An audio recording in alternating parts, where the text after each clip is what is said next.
السلام علیکم ورحمۃ اللہ وبرکاتہ۔ بسم اللہ الرحمن الرحیم۔ چاچا رحمت علی ایک گورکن تھا اور اس کو قبریں کھودتے ہوئے 40 سال کا عرصہ ہو چکا تھا۔ ایک مرتبہ میں نے چاچا رحمت علی سے پوچھا، چاچا جان، آپ کو قبریں کھودتے ہوئے 40 سال کا عرصہ گزر چکا ہے، ان 40 سالوں میں آپ نے کوئی عجیب بات دیکھی؟ چاچا رحمت علی نے بتایا کہ جی ہاں، ایک مرتبہ میں نے ایک قبر کھودی اور میری عادت تھی کہ میں قبر کھولنے کے بعد اس میں لیٹ کر دیکھا کرتا تھا۔ میں نے قبر کھودنی شروع کی اور جب میں 2 سے 3 فٹ گہرائی میں گیا تو اچانک ایک عجیب خوشبو محسوس ہوئی۔ جو میں قبر کھودتا گیا وہ خوشبو بڑھتی گئی اور قبر کی مٹی بہت زیادہ ٹھنڈی ہو گئی۔ جب قبر تیار ہو گئی تو میں حسب عادت اس میں لیٹ گیا۔ جو ہی میں قبر میں لیٹا تو قبر اتنی زیادہ ٹھنڈی ہو گئی جیسے قبر میں کسی نے اے سی لگا دیا ہو۔ مجھے اتنا مزہ آیا کہ وہیں قبر میں مجھے نیند آ گئی۔ یہاں تک کہ جو لوگ میت کو لے کر آئے تو انہوں نے مجھے قبر سے اٹھایا۔ یہ ایک عورت کی قبر تھی۔ مجھے بڑی حیرت ہوئی کہ اتنی ٹھنڈی اور خوشبودار قبر تو میں نے آج تک کسی کی نہیں دیکھی۔ آخر کیا ماجرا ہے؟ کون سی ایسی نیکی کی ہے اس عورت نے؟ چاچا رحمت علی ایک گورگن تھے اور وہ پچھلے 40 سالوں سے یہ فریضہ انجام دے رہے تھے۔ اس سے پہلے ان کے والد بھی گورکن رہ چکے تھے، لیکن ان کے بیٹے نے یہ پیشہ اپنانے سے انکار کر دیا تو چاچا رحمت علی نے اس کو اسکول میں داخل کروا دیا۔ چاچا رحمت علی بہت ہی نیک اور خدا ترس انسان تھے۔ اپنی استطاعت سے بڑھ کر وہ دوسروں کی مدد کیا کرتے تھے۔ ان کا ایک کام تھا، وہ سارا دن قبرستان میں گزار دیتے۔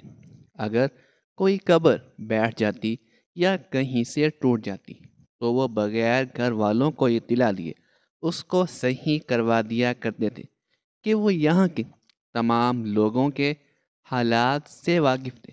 وہ روز قبرستان میں جھاڑو لگاتے، قبروں پر پانی چھڑکا کرتے تھے اور ممکن ہوتا تو پھول یا سبزہ قبروں پر ضرور ڈالا کرتے تھے۔ ویران قبرستان میں کسی ایک گھر سے بھی زیادہ ہریالی تھی کیونکہ چاچا رحمت علی نے وہاں پر بہت سے پودے لگائے ہوئے تھے۔ ان کی کوشش تھی کہ بے شک چھوٹے چھوٹے پودے ہی صحیح لیکن ہر طرف لگا دیے جائیں، اور وہ اس میں کامیاب بھی ہوئے تھے کیونکہ یہ گاؤں کا ایک چھوٹا سا قبرستان تھا جہاں تقریباً 100 سے بھی زیادہ قبریں تھیں۔ یہ قبرستان بہت پرانا تھا، تقریباً چاچا رحمت علی کے والد کے دور سے۔ چاچا رحمت علی اپنے پیشے سے بہت خوش تھے، البتہ ان کا بیٹا قبرستان جانے سے بھی گھبراتا تھا۔ چاچا رحمت علی کا گھر قبرستان کے بالکل پاس تھا۔ وہ اور ان کی زوجہ اکثر قبرستان میں قبر والوں کی خدمت کرتے ہوئے دکھائی دیتے تھے۔ قبرستان میں کانٹوں والی بوٹیوں کو نکالنا ہو یا پھر نئے پودے لگانے ہوں، چاچا رحمت علی اور ان کی بیوی پیش رہتے تھے۔ یہی وجہ تھی کہ قبرستان ہر وقت بہت صاف ستھرا رہتا تھا اور آنے جانے والوں کو کوئی مسئلہ نہیں ہوتا تھا۔ ویسے تو اکثر لوگ وہاں جانا پسند نہیں کرتے تھے یا ان کے پاس وقت نہیں ہوتا تھا، لیکن جمعہ کے دن ہر کوئی قبرستان لازمی جاتا ہے اور ان لوگوں میں میں خود بھی شامل تھا۔ جب مجھے آفس سے چھٹی ملتی اور میں گاؤں واپس لوٹتا تو سب سے پہلے قبرستان جاتا اور ماں جی کی قبر پر پھول چڑھتا تھا۔ چاچا رحمت علی کے ہونے کی وجہ سے ہر کسی کو اطمینان تھا، اس لیے اگر بارش آ بھی جاتی تو چاچا رحمت علی اگر کسی قبر کو بیٹھا ہوا دیکھتے تو فوراً گھر والوں کو اطلاع کر دیتے تھے۔ چچا رحمت علی جانتے تھے کہ میں شہر سے باہر ہوتا ہوں اور گاؤں آنے کا پروگرام جلدی نہیں بنتا، تو وہ میرے ماں باپ کی قبروں کا خوب خیال رکھا کرتے تھے۔ ایک روز بارش آئی تو ابا جی کی قبر بیٹھ گئی، کیونکہ وہ پانی والے گھڑے کے بالکل قریب تھی۔ تب چچا رحمت علی نے مجھے فون کیا۔ میں نے انہیں کہا میں تو نہیں آ سکتا، لیکن بس 2 دن انتظار کیجیے، میں جلدی ہی پہنچ جاؤں گا۔ وہ کہنے لگے پتر تو فکر نہ کر، میں سب کچھ صحیح کر لوں گا، لیکن میں نے تجھے بتانا اپنا فرض سمجھا۔ مگر 2 دن بعد جب میں قبرستان گیا تو یہ دیکھ کر حیران رہ گیا، اماں جی کی قبر سائڈوں سے یعنی کناروں سے پکی ہو چکی تھی۔ میں نے چند پیسے چاچا کے ہاتھ پکڑا دیے، لیکن وہ لینے سے مسلسل انکار کر رہے تھے۔ میں نے بھی زبردستی وہ پیسے ان کی جیب میں ڈال دیے تو انہوں نے سر جھکا لیا۔ ان کا بس نہیں چلتا تھا کہ وہ قبروں کا بغیر کسی معاوضے کے خیال رکھیں، لیکن وہ مجبور تھے۔ اس کے علاوہ ان کے پاس گھر چلانے کے کوئی اسباب نہیں تھے۔ لوگ خود بھی جان بوجھ کر چچا کی مدد کر دیا کرتے تھے، کیونکہ وہ اس بات سے تو واقف تھے کہ چچا پیسے نہیں لینا چاہتے، لیکن انہوں نے اپنا گھر بھی تو چلانا ہے۔ پچھلی کئی نسلوں سے وہ اس گاؤں میں گورکن کے فرائض سر انجام دے رہے تھے، بلکہ اب تو دوسرے گاؤں والوں بھی انہیں اپنے قبرستان کی صفائی ستھرائی کے لیے بلانے لگے تھے، لیکن وہ اپنے گاؤں کے قبرستان سے کبھی بھی غافل نہیں ہوئے تھے۔ یہی وجہ تھی کہ گاؤں والے ان کو ایک گاؤں سے دوسرے گاؤں لے جانے میں ہچکچاہٹ محسوس نہیں کرتے تھے۔ وہ بھی اپنا کام پوری ایمانداری سے کرتے تھے، تاکہ کسی کو بھی شکایت کا موقع نہ ملے اور کوئی بھی ان پر بات نہ کر سکے۔ شاید ان کی شہرت کی بھی اب یہی وجہ تھی۔ اب تو وہ بہت مصروف ہو گئے تھے، میری بھی کتنے دنوں سے ان سے ملاقات نہیں ہوئی تھی۔ ایک روز میں شہر سے گاؤں جانے والی سڑک پر ابھی کھڑا ہی تھا جب مجھے چچا رحمت علی سامان سے لدے ہوئے میری طرف آتے دکھائی دیے۔ ان کے چہرے پر مسکراہٹ اور ان کی تھکن کے تمام آثار زائل کر رہی تھی۔ میں بھی خوش دلی کا مظاہرہ کرتے ہوئے ان کے پاس چھوٹے چھوٹے قدم اٹھائے ہوئے پہنچ گیا اور پھر انہیں زور سے گلے لگا لیا۔ وہ بھی مجھے گلے لگانے کو بے تاب تھے۔ انہوں نے فوراً سارا سامان نیچے رکھ دیا۔ مجھے معلوم تھا کہ پھر کسی کی قبر بیٹھ گئی ہوگی اور وہ پھر بغیر گھر والوں کو اطلاع دیے ہی یہاں سامان خریدنے آئے ہوں گے۔ میں نے سامان کی طرف ایک نظر دوڑائی تو وہ بھی محسوس کر چکے تھے۔ کہنے لگے تمہارے چچا اقبال کی قبر بیٹھ چکی ہے۔ بیٹے ہیں کہ باپ کی قبر کو اٹھوانے میں بالکل بھی دلچسپی نہیں رکھتے۔ کتنے ہی دن ہو گئے ہیں میں ان کو کہہ کر پریشان ہو گیا ہوں۔ آج شہر آیا تھا تو سوچا کوئی سامان لیتا جاؤں، خود ہی ٹھیک کر لوں گا۔ یہ سن کر مجھے دلی افسوس ہوا تھا، لیکن چاچا کی ہمت کو میرا سلام۔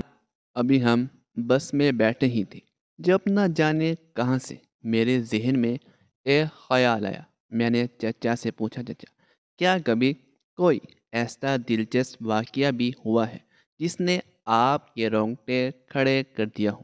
چچا میری بات سن کر سوچنے لگے۔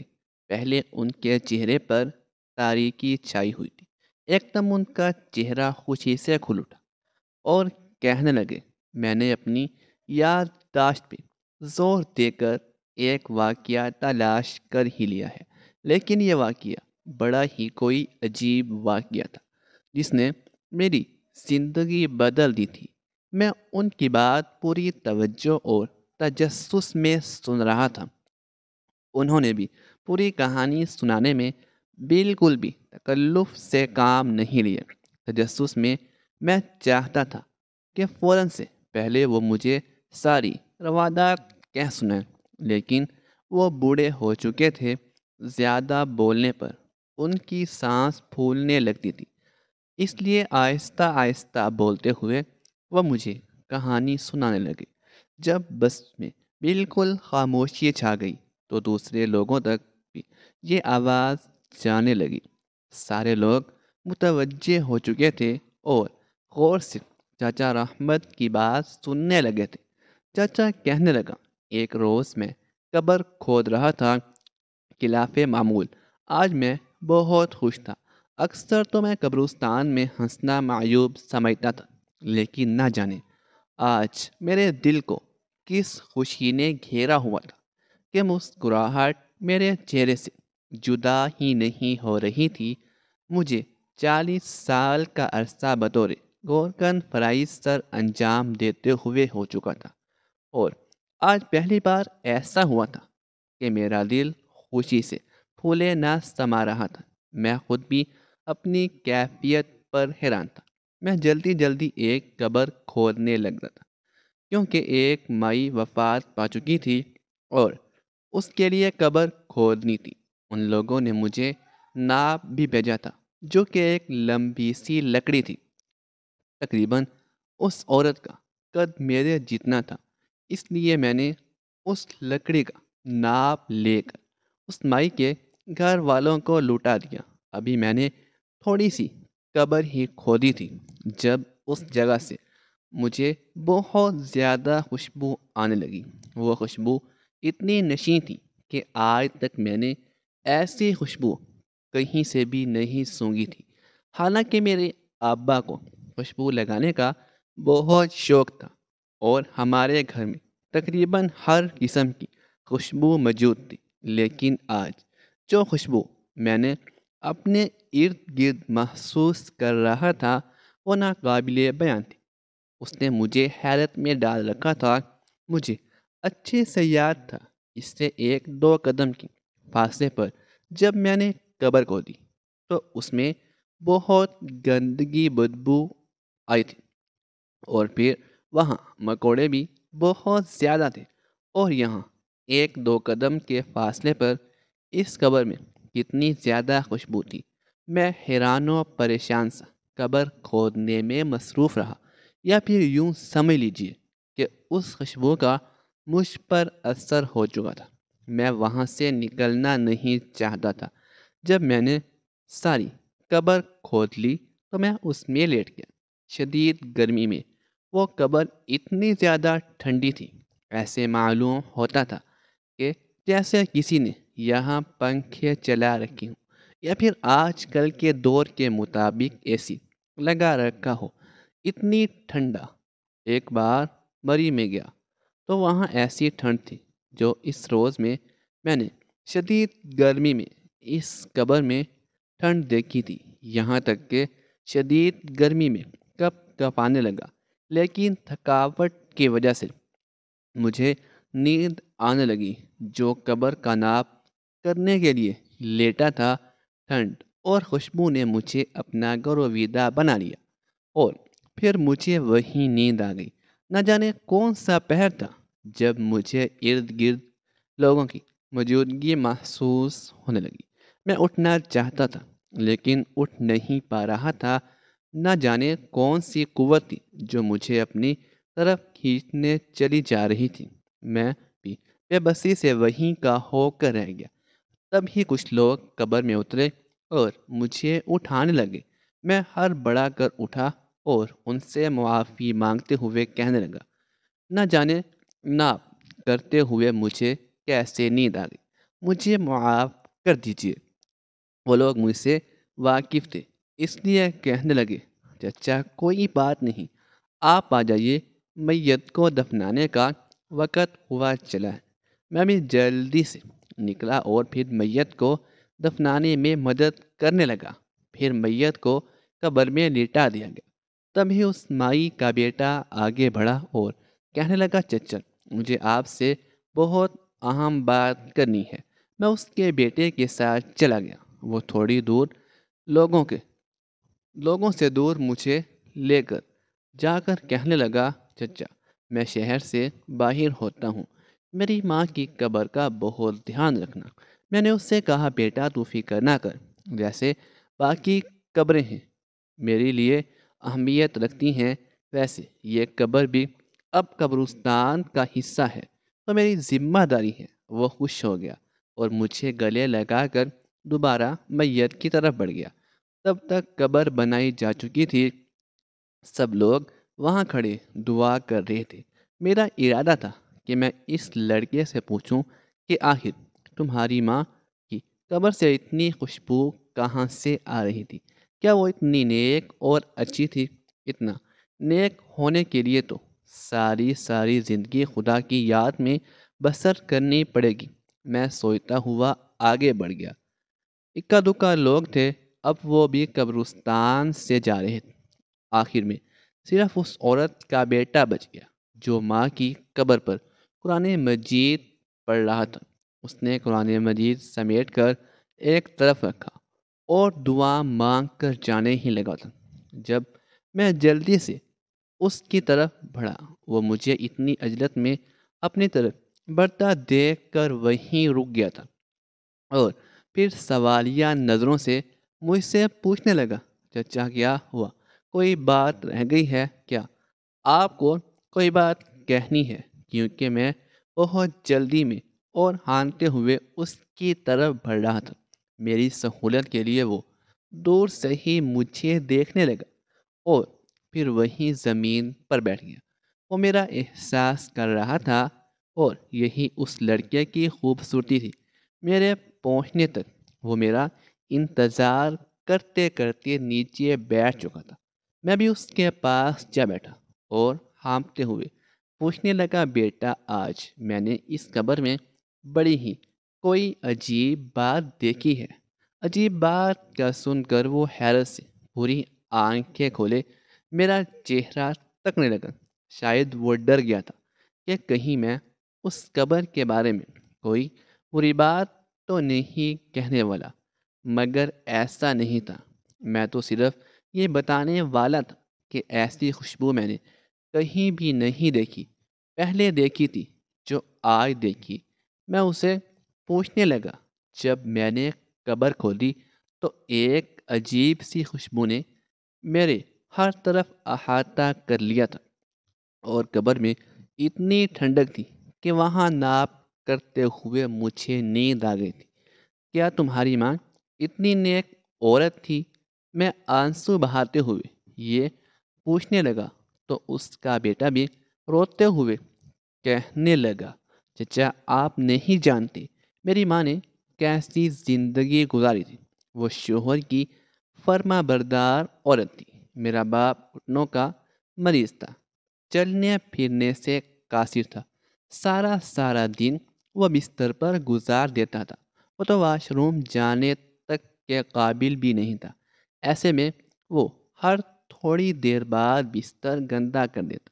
میری ماں بغیر چہرے پر کوئی شکن لائے دوڑ کر شوہر کی طرف آتی اور اسے تکلیف میں نہیں دیکھ سکتی تھی، اس لیے فوراً سے پہلے وہ تمام گدے اور بسترے تبدیل کر دیا کرتی تھی۔ میرا باپ بیماری کی وجہ سے چڑچڑا ہو چکا تھا، اس لیے بات بات پر غصہ کیا کرتا تھا۔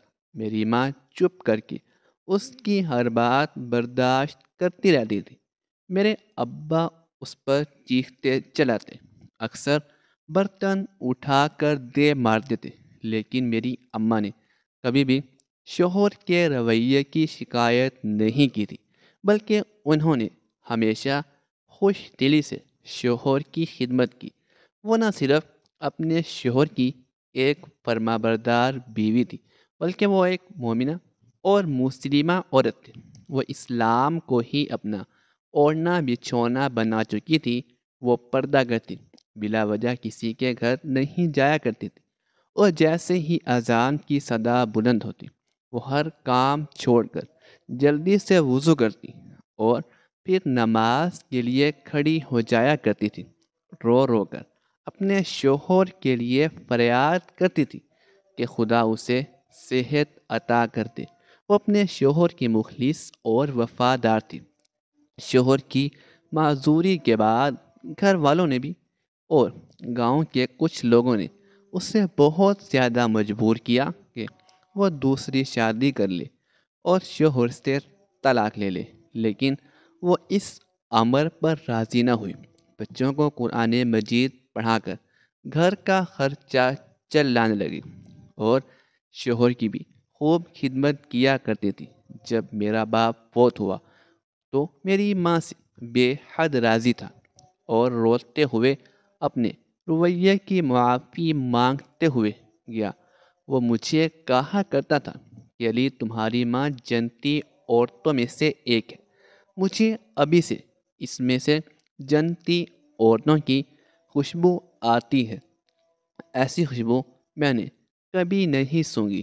دیکھنا، تمہاری ماں جنت کی حقدار ہے۔ میرے ماں باپ کی شادی ان کی والدین کی مرضی سے ہوئی تھی، لیکن دونوں میں محبت مثالی تھی۔ ایک روز بعد شہر جانے والی بس میں سوار ہوئے تاکہ روزگار کا بندوبست کر سکیں۔ جب 2 ماہ بعد گھر واپس آئے تو ان کی حالت حیران کن تھی۔ وہ اپنی ٹانگوں سے معذور ہو چکے تھے۔ اب تو ان کا سارا دھڑ ہی کام کرنا چھوڑنے لگا تھا۔ میری ماں نے ماتھے پر ایک بھی شکن نہیں آنے دی تھی اور دن رات شوہر کی خدمت میں گزار دیتی۔ انہوں نے کبھی بھی شوہر کی معذوری کا شکوہ نہیں کیا۔ جب بھی کوئی ان کے شوہر سے طنز یا ہمدردی جتاتا لگتا تو وہ فوراً صفائی پیش کرتی کہ وہ اپنے شوہر کے ساتھ بے حد خوش ہیں اور انہیں اپنے شوہر سے کوئی بھی گلہ نہیں ہے۔ سردیوں کی وہ سخت راتیں جب کوئی ایک کپڑا بندہ سکھانے کو باہر ڈالے اور وہ سکھ بھی نہ سکے، ایسے میں اگر میرے والد بستر گندا کر دیتے تھے تو میری ماں بغیر سردی کی پرواہ کیے وہ بستر دھو دیتی تھی اور پھر اپنے بستر پر میرے والد کو لٹا دیتی تھی اور خود ساری رات میرے والد کی خدمت کرتے ہوئے گزار دیتی۔ میرے والد کے جسم میں بہت درد رہتا تھا اور وہ چاہتے تھے کہ 24 گھنٹے کوئی ایسا انسان ہو جو ان کا جسم دباتا رہے۔ اماں سورہ رحمان کی تلاوت کرتی جاتی اور ابا کا سر دباتی رہتی۔ میں چھوٹا سا تھا، میں بھی سورہ رحمان سنا کرتا تھا۔ وہ ہر وقت وضو میں رہتی تھی اور پھر کیونکہ وہ حافظ قرآن تھی تو ساتھ ساتھ صورتوں کی تلاوت بھی کرتی رہتی تھی۔ ان کی قابل غور باتوں میں سے سب سے اہم بات یہ تھی کہ وہ شوہر کی خدمت کرتی تھی اور جب بھی اذان ہوتی فوراً نماز ادا کرتی۔ اور مجھے لگتا ہے یہی وہ دونوں وجوہات ہیں جن کی وجہ سے آج وہ جنت کی حقدار ٹھہری ہیں۔ یہ کہتے ہوئے وہ چھوٹا لڑکا رونے لگا۔ مجھے اس سے بے حد ہمدردی محسوس ہوئی تو میں نے اسے گلے لگا لیا۔ وہ میرے گلے لگ کر روتا رہا جب تک کہ وہ چپ نہیں ہو گیا۔ میں نے اسے خود سے دور نہیں کیا، تب ہی وہ مجھ سے دور ہوا اور کھڑا ہوتے ہوئے کہنے لگا، آج مجھے شہر واپس جانا ہے، چچا زندگی رہی تو پھر ملاقات کریں گے۔ میں نے بھی اس سے ہاتھ ملایا اور پھر وہ قبرستان سے باہر جانے لگا۔ جب تک کہ وہ قبرستان سے باہر نہیں نکل گیا تب تک میں اسے دیکھتا رہا اور اس عورت کے بارے میں سوچنے لگا جو اتنی نیک تھی۔ سب انسانوں کے اعمال اور اخلاقیات اچھے ہوں تو بے شک وہ جنت کے حقدار ہوتے ہیں۔ وہ بیوی اپنے شوہر کی خدمت کر کے آج اس مقام تک پہنچی ہے اور ہمارے ہاں بیویاں پیسے اور دوسرے معاملات کی وجہ سے شوہروں کو ذلیل کر کے رکھ دیتی ہیں، یہاں تک کہ شوہر گھر میں ٹکنا بھی پسند نہیں کرتے۔ وہ زیادہ تر باہر رہنے لگتے ہیں۔ جب گھر میں سکون نہیں ہوگا تو کوئی بھی انسان گھر رہنے میں دلچسپی ظاہر نہیں کرتا۔ یہ بات آج کل کی بیویاں نہیں سمجھتی۔ وہ تو شکر ادا کرتی ہیں کہ شکر ہے شوہر باہر چلے گئے ہیں، اب ان کو پوری آزادی میسر ہے۔ یہاں جتنی بھی عورتیں میری باتیں سن رہی ہیں، خدا کا واسطہ ہے بہنوں، اپنے شوہر کی خدمت میں کوئی بھی کسر باقی نہ رکھو۔ تم نہیں جانتی کہ خدا نے اس میں کتنی زیادہ برکت رکھی ہے، اور تمہیں وہ مقام ملے گا جس کی تم نے کبھی خواہش بھی نہیں کی ہوگی، کیونکہ وہ مقام تمہاری سوچ سے بھی بڑھ کر ہوگا بیویو۔ اس میں بھی تمہارا اپنا فائدہ ہے۔ نہ صرف شوہر کی خدمت کر کے تم جنت کی حقدار ٹھہرائی جا سکتی ہو، بلکہ دنیا میں تمہارے لیے بہت سے انعام ہیں۔ اللہ تعالی نے میاں بیوی کا رشتہ بہت ہی خوبصورت بنایا ہے۔ تم اس میں بدصورتی پیدا کر کے اس رشتے کی نوعیت کو خراب مت کرو۔ یہ کہتے ہوئے چچا اپنے آنسو صاف کرنے لگے، اور پھر سارا مجمع جو یہ باتیں سن رہا تھا وہ بھی اپنے آنسو صاف کرنے لگے۔ میں تو حیرت سے کنگ بیٹھا تھا، سوچ بھی نہیں سکتا تھا کہ کبھی ایسا واقعہ سننے کو بھی ملے گا۔ لیکن اس میں حیرت والی کون سی بات تھی؟ اکثر عورتیں ایسی ہوتی ہیں جو اپنے شوہر سے بے حد محبت کرتی ہیں، اور وہ کسی بھی حالات میں اپنے شوہر کو چھوڑ کر جانے کے بارے میں سوچ بھی نہیں سکتی۔ مخلص عورت ملنا بہت زیادہ مشکل ہے، لیکن اگر وہ مل جائے تو انسان کو اس کی قدر کرنی چاہیے۔ بہت سے ایسے لوگ ہیں جو ان کی قدر نہیں کرتے۔ چچا رحمت علی اور میں گاؤں میں اتر گئے تھے۔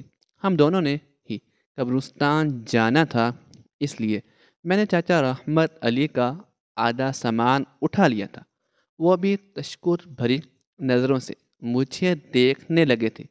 ماں کی قبر پر فاتحہ پڑھنے کے بعد فوراً سے پہلے میں گھر آیا، کیونکہ اگلے روز ہی مجھے واپس جانا تھا۔ مجھے کچھ کاغذات کی ضرورت تھی جو گھر پر پڑے تھے، اور مجھے وہ لے جانے تھے، کیونکہ میری پرموشن ہونے والی تھی، اور پھر نہ جانے میں کب واپس گاؤں لوٹتا۔ اس لیے میں نے سب سے الوداعی ملاقات کی، اور چچا رحمت علی تو میرے بارے میں سن کر رونے لگے اور کہنے لگے، نہ جانے پھر زندگی کبھی تم سے ملنے کا موقع دے گی بھی یا صحیح یا نہیں مجھے نہیں معلوم، لیکن اتنا سمجھ لو کہ تمہارا چچا انتظار کرے گا۔ تم مجھے اپنے بیٹے سے بھی زیادہ عزیز ہو۔ یہ کہتے ہوئے وہ مجھے گلے لگا چکے تھے۔ میں ان سے بہت محبت کرتا تھا اور ان سے عقیدت رکھتا تھا، اس لیے میں نے ان کے ہاتھ چومے اور آنکھوں سے لگا لیے۔ وہ مجھے بس میں بٹھا کر واپس لوٹ گئے، جب تک کہ بس ان کی نظروں سے اوجھل نہیں ہوئی تھی۔ وہ مجھے دور سے ہی دیکھتے رہے۔ 6 سال تک مجھے واپس گاؤں آنے کا موقع ہی نہیں ملا۔ ایک روز مجھے باس نے اپنے پاس بلایا اور کہا کہ اگر تم اپنے گاؤں جانا چاہتے ہو تو چلے جاؤ، عید آنے والی ہے، اور میں نے تو تمہیں کام میں اتنا الجھا لیا ہے کہ تم کب سے اپنے گھر والوں کے پاس بھی نہیں گئے۔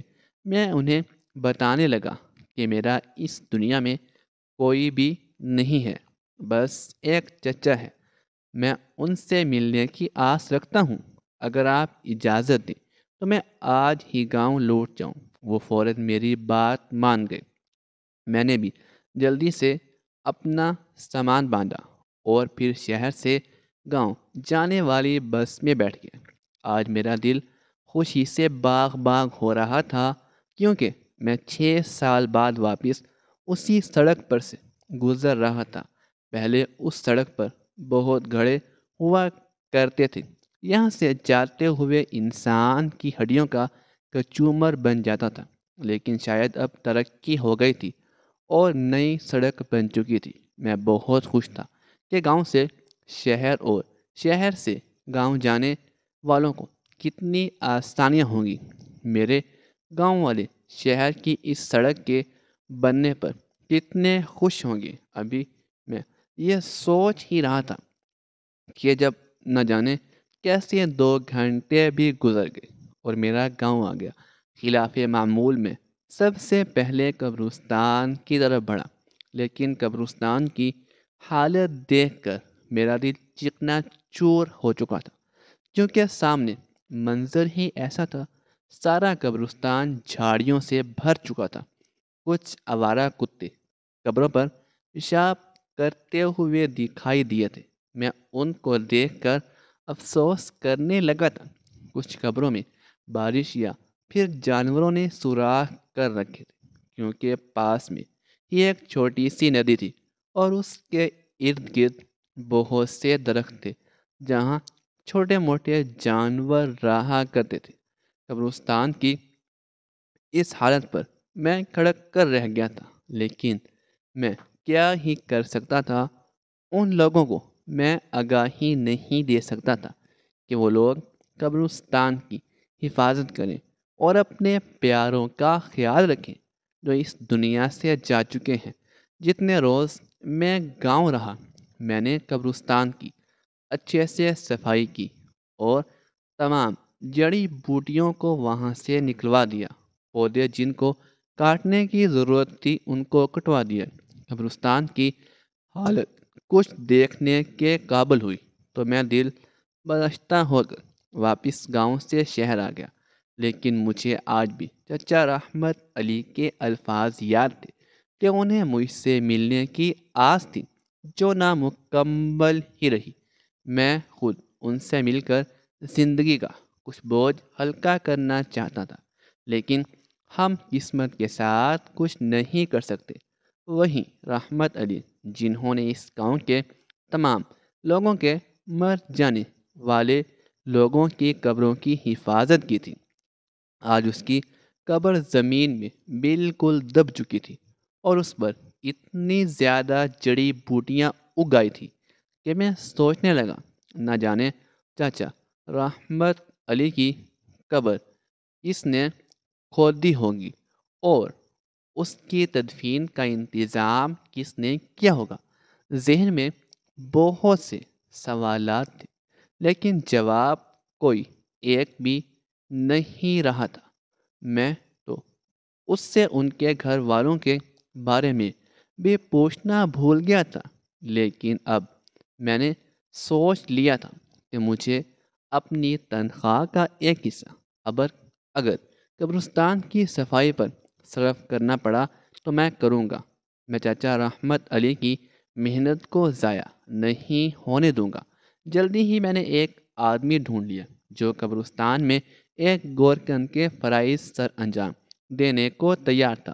وہ کوئی اور نہیں چچا رحمت علی کا بیٹا تھا، جو ماں باپ کی وفات کے بعد زندگی سے بالکل مایوس ہو چکا تھا اور کسی ایسی جگہ جا کر رہنا چاہتا تھا جہاں اس سے کوئی بھی ڈسٹرب نہ کرے اور وہ اپنے آپ میں مگن رہے۔